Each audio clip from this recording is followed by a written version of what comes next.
नेपाल की सड़कों पर एक बार फिर हंगामा बरपा है। लोग आत्मदाह कर रहे हैं। आखिर क्यों युवा खुद को आग के हवाले कर रहे हैं?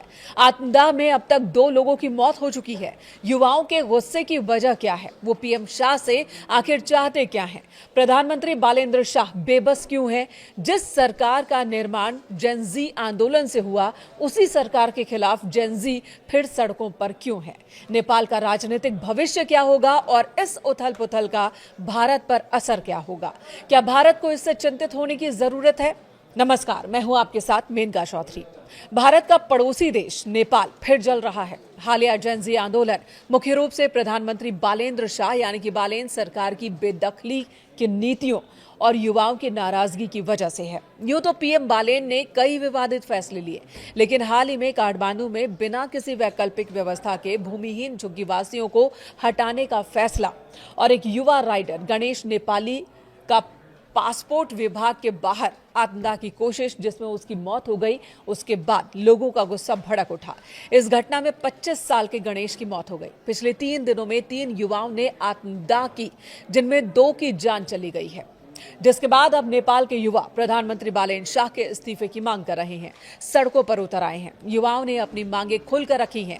उनकी पहली मांग है गरीबों और भूमिहीनों का पुनर्वास। प्रदर्शनकारियों ने बिना किसी ठोस पुनर्वास योजना के झुग्गीवासियों और गरीब समुदायों को बेदखल करने की प्रशासनिक कार्रवाई पर तुरंत रोक लगाने की मांग की है।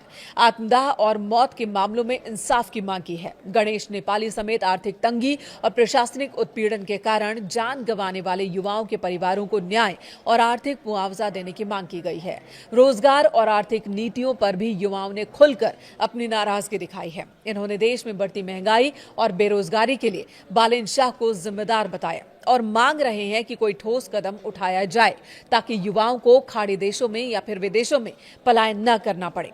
इन्होंने पुलिस द्वारा प्रदर्शनकारी छात्रों, समाज सेवियों और पत्रकारों की अवैध गिरफ्तारियों और दमन को तुरंत बंद करने की मांग की।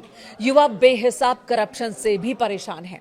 सरकार और नगर निगम पुलिस की निरंकुश कार्यशैली को बदलने की मांग कर रहे हैं।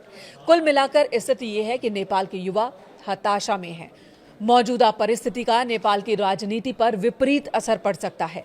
बालेन शाह खुद जेन ज़ी की पसंद है और बदलाव के चेहरे के रूप में मार्च 2026 के चुनाव के बाद प्रधानमंत्री बने थे, लेकिन अब वही युवा उनके खिलाफ खड़े हैं, जिससे उनकी सरकार के अस्तित्व और राजनीतिक विश्वसनीयता पर गंभीर संकट मंडरा रहा है। विपक्षी दलों को बड़ा मौका मिल गया है। नेपाली कांग्रेस और दूसरे दल इस आंदोलन का फायदा उठाकर सरकार को घेर रहे हैं और बालेन शाह पर युवाओं की उम्मीदों को तोड़ने का आरोप लगा रहे हैं।